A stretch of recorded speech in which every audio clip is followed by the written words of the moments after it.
1185 খ্ৰীষ্টাব্দ স্বতন্ত্ৰতীয়া ৰাজ্যত বিভক্ত হৈছিল। মূল ৰাজ্যখনৰ উপৰি অতিৰিক্ত দুখন ৰাজ্য প্ৰতিষ্ঠা হৈছিল। ইয়াৰে এখন ৰাজ্য উত্তৰ পূৰ্বত অৱস্থিত পৰ্বতমালাৰ পাদদেশত বীৰপালে প্ৰতিষ্ঠা কৰিছিল। এইখন ৰাজ্যৰ পশ্চিমত বিশ্বনাথৰ পূব অঞ্চলৰ আনখন ৰাজ্য স্থাপন হৈছিল। ভদ্ৰসেন আছিল পিছৰখন ৰাজ্যৰ প্ৰতিষ্ঠাপক।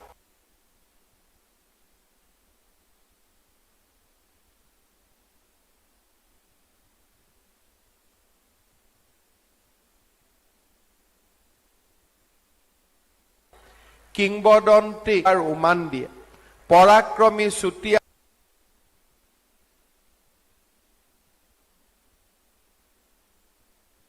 সংগীতক সংগঠিত কৰি পুনৰ প্ৰতিষ্ঠা কৰাৰ লগতে সুদূৰ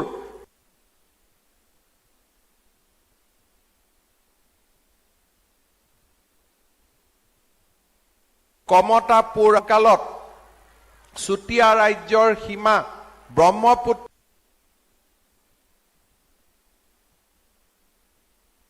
দক্ষিণ পাৰে দিখৌ নদী আৰু প্ৰসিদ্ধ চুতীয়া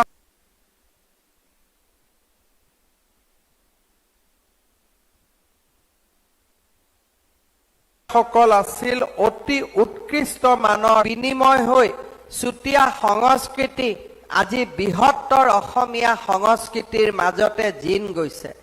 চুতীয়াসকলৰ সৃষ্টিৰ প্ৰতীক আছিল মেকুৰী। মেকুৰীক তেওঁলোকে পবিত্ৰ জন্তু জ্ঞান কৰে। চুতীয়া ৰজাৰ দিনত মা কামাখ্যা, তেজপুৰৰ ভৈৰৱী আৰু শদিয়াৰ দেৱালয়সমূহত শক্তি পূজাৰ পূৰ্ণ প্ৰয়োভৰ আছিল। চুতীয়া জাতিৰ কোলাবুৰী নৃত্যত জাতিটোৰ পৰম্পৰা প্ৰতিফলিত হয়। বিহু নাম, বিহু নাচ, আই নাম, ধাই নাম, নিচুকনি গীত, উমলা গীত আদি লোক সংস্কৃতিলৈ চুতীয়া সংস্কৃতিয়ে বিস্তৰ বৰঙণি আগবঢ়াইছে। বৰ্তমানৰ শদিয়াৰ পৰা আৰম্ভ কৰি সমগ্ৰ লখিমপুৰ জিলাখনকে ধৰি কুলদিন পানী, ডিক্ৰং পানী, ব্ৰহ্মপুত্ৰৰ দক্ষিণ পাৰ আদিত চুতীয়াসকলে নিৰ্মাণ কৰা অসংখ্য কোঠ, দেৱালয় আৰু নৰাবুৰী থান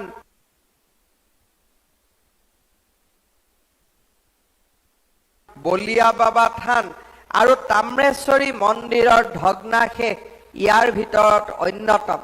মালি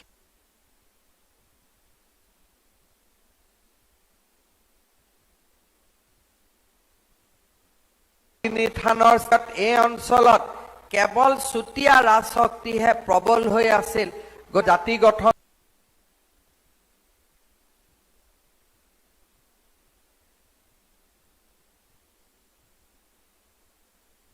প্ৰক্ৰিয়াত চুতীয়াসকলে অনবদ্য অৱবৈচা আৰু নাওখলি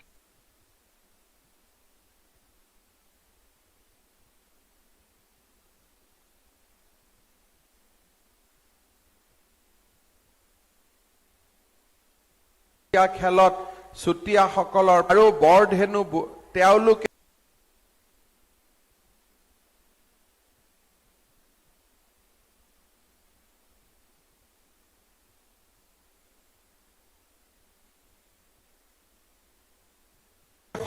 পটু হোৱাৰ দৰে সমাজৰ বহুতো আচাৰ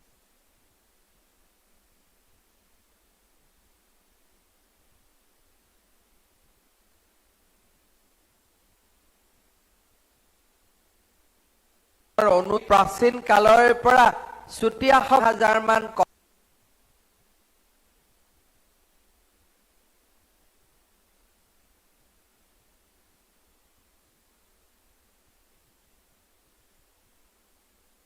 ৰাণী চুহুং দৈনন্দিন জীৱনৰ প্ৰয়োজনীয় বিভিন্ন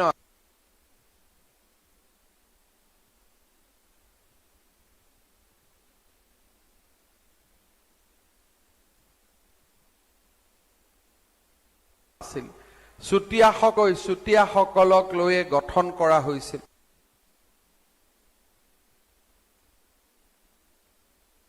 কটোৱা সময়ছোৱা ইয়াতে গুৰুজনাই ভাগৱতৰ মূল ভাষা সংস্কৃতৰ পৰা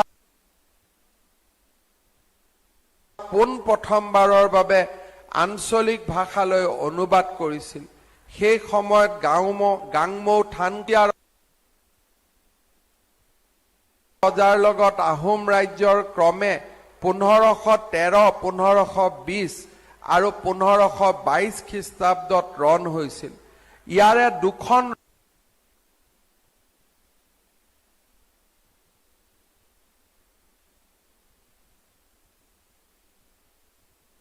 ৰণ হোৱাৰ সময়ত অসমীয়া ভাষা, সাহিত্য, গীত, পদ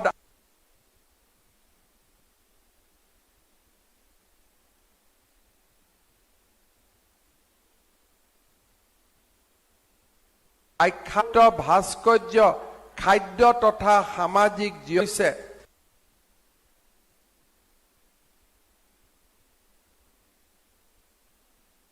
অসমীয়া চুতীয়া ল'ৰাৰ ধেনুকাৰ মাৰিবলৈ যেনে আগ্ৰহ কোনেও শিকাব নালাগে। ভাওনা সবাহে পদ দিয়াত চুতীয়া মানুহৰ কণ্ঠস্বৰ সুললিত আৰু মিঠা। গৰিমাৰে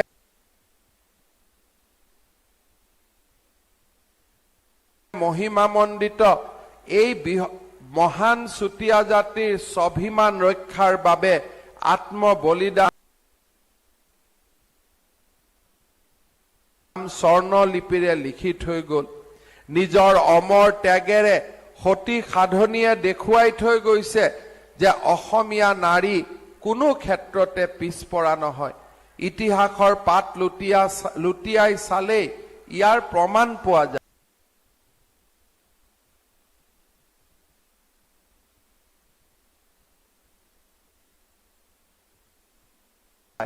পদে পদে অসমীয়া জাতা নাৰীয়ে পুৰুষৰ সমানে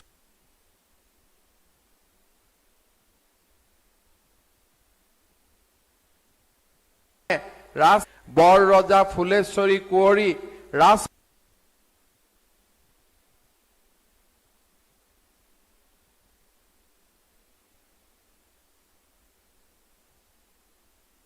পাতত উঠিছিল। অসমীয়া লোককথাত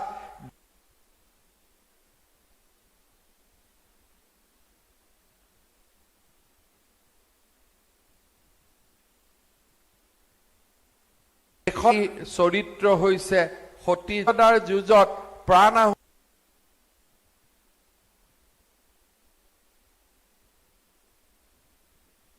আহুতি দি দেখুৱাই গ'ল। অসন্দিকৰ দৰে মহীয়সীসকলে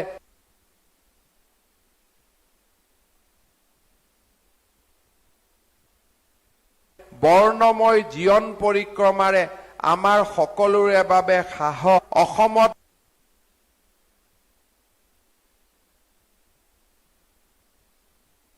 পুৰুষৰ দৰে নাৰীসকলো ঘৰৰ চাৰিওবেৰৰ পৰা ওলাই আহি দেশ বচাবলৈ স্বাধীনতা যুঁজত নামি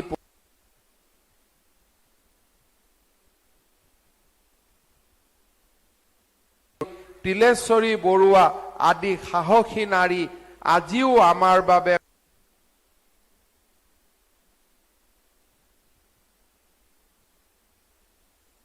প্ৰেৰণা। ৰুক্মিণীবালা দেৱী, নিৰ্মল প্ৰভা বৰদলৈ, মামণি ৰয়ছম গোস্বামী আদিৰ উপৰি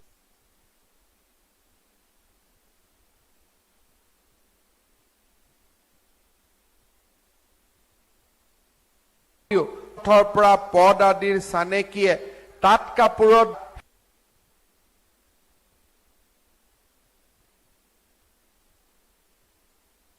হেমপ্ৰভা চুতীয়াৰ দৰে নাৰীসকল সদায় আমাক আদৰ্শ দেখুৱাই। সমাজৰ এই মাতৃসকল সৰু পথাৰৰ পৰাই অসমৰ ক্ৰীড়া জগতত উজ্জ্বল ৰত্ন হিচাপে পৰিচয় পোৱা লভলীনা বৰগোহাঁই, নয়নমণি শইকীয়া আদিয়েও আমাৰ সমগ্ৰ জাতিটোৰ বাবে এক প্ৰেৰণাৰ প্ৰতীক হৈ পৰিছে।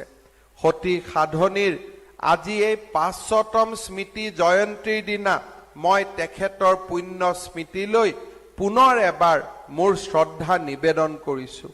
শ্ৰদ্ধাৰ ৰাইজ, মই বিশ্বাস কৰোঁ যে সতী সাধনীয়ে যি ধৰণে জাতিটোৰ মান ৰাখিবলৈ নিজৰ সমস্ত ত্যাগ কৰিছিল, আজিও প্ৰতিযোগিতামূলক বিশ্বত শিক্ষা, সংস্কৃতি আৰু ক্ৰীড়াৰ প্ৰতিভাৰে উজ্বলি উঠি অসমীয়া নাৰী সমাজেও আমাৰ জাতীয় জীৱনলৈ বৃহত্তৰ বৰঙণি আগবঢ়াব পাৰে।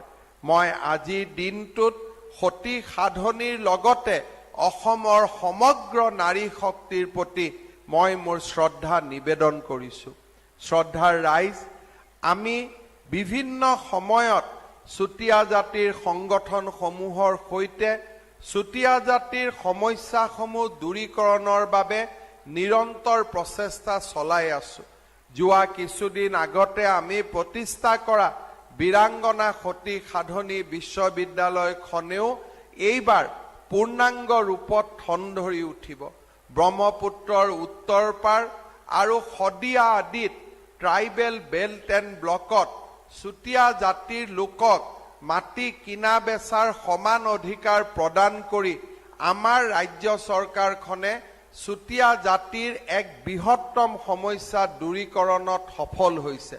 মই বিশ্বাস কৰোঁ যে আলাপ আলোচনাৰ মাজেৰে আমি নিশ্চয় চুতীয়া জাতিৰ জনজাতীয় সমস্যাও আমি সমাধান কৰিবলৈ সক্ষম হ'ম। আমি ইতিমধ্যে ৰাজ্য চৰকাৰে ঘোষণা কৰা মতে চুতীয়া জাতিৰ সামগ্ৰিক উন্নয়নৰ বাবে আমি যি 125 কোটি টকাৰ আৰ্থিক পেকেজ ঘোষণা কৰিছিলোঁ, তাৰ 50 কোটি টকা ইতিমধ্যে আমি মুকলি কৰি দিছোঁ। সমান্তৰালভাৱে অসমৰ চিকিৎসা মহাবিদ্যালয়ত চুতীয়া জাতিৰ কৃতি সন্তান সন্ততিসকলৰ কাৰণেও আসন সংৰক্ষণৰ ব্যৱস্থা কৰিবলৈ আমি সক্ষম হৈছোঁ। অনাগত দিনত চুতীয়া জনগোষ্ঠীৰ ছাত্ৰ ছাত্ৰীসকলৰ কাৰণে ইউনিভাৰ্চিটি, ইঞ্জিনিয়াৰিং কলেজ, কৃষি বিশ্ববিদ্যালয়, ভেটেনাৰী কলেজ আদিতো আসন সংৰক্ষণৰ কাৰণে আমি চিন্তা চৰ্চা কৰি আছোঁ আৰু খুব কম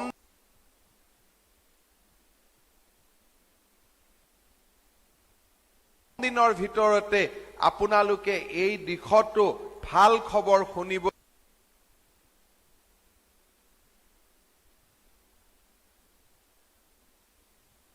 যে সতী সাধনীৰ এই 500 বছৰীয়া জয়ন্তী আমাৰ চৰকাৰে ৰাজ্য চৰকাৰৰ উদ্যোগত বছৰজোৰা কাৰ্যসূচীৰে আমি পালন কৰিম, যাতে সতী সাধনীৰ শৌৰ্য, বীৰ্য আৰু বীৰত্বৰ গাথা আমি অসমৰ নৱপ্ৰজন্মৰ কাৰণে এক অমূল্য সম্পদ ৰূপে সংৰক্ষণ কৰি থৈ যাব পাৰোঁ। আমাৰ বিভিন্ন সময়ত চুতীয়া ছাত্ৰ সন্থাই মোৰ পৰা বিচাৰিছে যে বিভিন্ন জিলাত তেখেতসকলৰ কাৰ্যালয় নিৰ্মাণৰ বাবে সুবিধা বা আন বিভিন্ন সমস্যা, যিমানখিনি চুতীয়া জাতিৰ পুৰণি সম্পদসমূহ সংৰক্ষণৰ ব্যৱস্থা আদি যিমানবিলাক আশা আকাংক্ষা চুতীয়া জাতিৰ লোকসকলৰ আছে, জনগোষ্ঠীৰ লোকসকলৰ আছে, সেই আশা আৰু আকাংক্ষাক আমি বাস্তৱত ৰূপায়িত কৰাৰ বাবে নিৰন্তৰ প্ৰচেষ্টা চলাই যাম। বৃহত্তৰ অসমীয়া জাতি গঠনত চুতীয়া সমাজৰ যি মহান অৱদান, তাক জাতিয়ে সদায় কৃতজ্ঞতাৰে সোঁৱৰে আৰু এই মহান জনগোষ্ঠীটোৰ উত্তৰণৰ কাৰণে আমাৰ চৰকাৰে নিৰন্তৰ প্ৰচেষ্টা চলাই যাব। তাক আজিৰ দিনটোত মই পুনৰ এবাৰ আপোনালোকৰ ওচৰত দৃঢ়তাৰে আৰু বিনম্ৰতাৰে সৈতে ক'ব বিচাৰোঁ। পুনৰ এবাৰ আজিৰ এই পবিত্ৰ দিনটো সুন্দৰভাৱে উদযাপন কৰাৰ বাবে আমাৰ ৰাজ্যৰ সাংস্কৃতিক পৰিক্ৰমা বিভাগ মন্ত্ৰী বিমল বৰা আৰু সৰুপথাৰ সমষ্টিৰ সন্মানীয় বিধায়ক বিশ্বজিৎ ফুকন ডাঙৰীয়াক মই কৃতজ্ঞতা জনাইছোঁ। যোৱা 2 বছৰত সৰুপথাৰ সমষ্টিৰ উন্নয়নৰ বাবেও আমি নিৰন্তৰ প্ৰচেষ্টা চলাই আহিছোঁ। মই বিশ্বাস কৰোঁ নিৰ্বাচনৰ সময়ত দিয়া আমি প্ৰতিটো প্ৰতিশ্ৰুতি পূৰণ কৰি সৰুপথাৰ বিধানসভা সমষ্টিক অসমৰ ভিতৰতে এক উন্নত আৰু বিকশিত সমষ্টি হিচাপে নিৰ্মাণ কৰাৰ যি আমাৰ সপোন, সেই সপোনক আমি বাস্তৱত ৰূপায়ণ কৰিম। শ্ৰদ্ধাৰ ৰাইজ, আমাৰ ৰাজ্য চৰকাৰখনে যোৱা 2 বছৰত জাতি জনগোষ্ঠীৰ কল্যাণৰ লগতে অসমক এক বৃহত্তৰ জাতি হিচাপে বিশ্বৰ বহল বুকুত প্ৰতিষ্ঠা কৰাৰ বাবে আমি নিৰন্তৰ পদক্ষেপ চলাই আহিছোঁ। অসমৰ উন্নয়নে হওক, অসমৰ সাংস্কৃতিক নৱজাগৰণেই হওক বা অসমৰ স্বাভিমানে হওক, এই সমগ্ৰ সত্তাক আগুৱাই লৈ আমি বিশ্বৰ বুকুত এক উজ্জ্বল জাতিৰূপে জিলিকি উঠাৰ বাবে আমি প্ৰচেষ্টা কৰিছোঁ। মই বিশ্বাস কৰোঁ আপোনালোকৰ সহায় আৰু সহযোগত আমি আমাৰ লক্ষ্যত উপনীত হ'ব পাৰিম। পুনৰ এবাৰ সতী সাধনীৰ পবিত্ৰ স্মৃতিলৈ অসমবাসী ৰাইজৰ হৈ কৃতজ্ঞতা, শ্ৰদ্ধা আৰু তেখেতৰ অম্লান ত্যাগে আমাৰ জাতিটোক যুগৰ যুগলৈকে সদায় প্ৰেৰণা যোগাই যাওক, তাকে কামনা কৰি মই মোৰ বক্তব্যৰ সামৰণি মাৰিছোঁ। ধন্যবাদ। জয়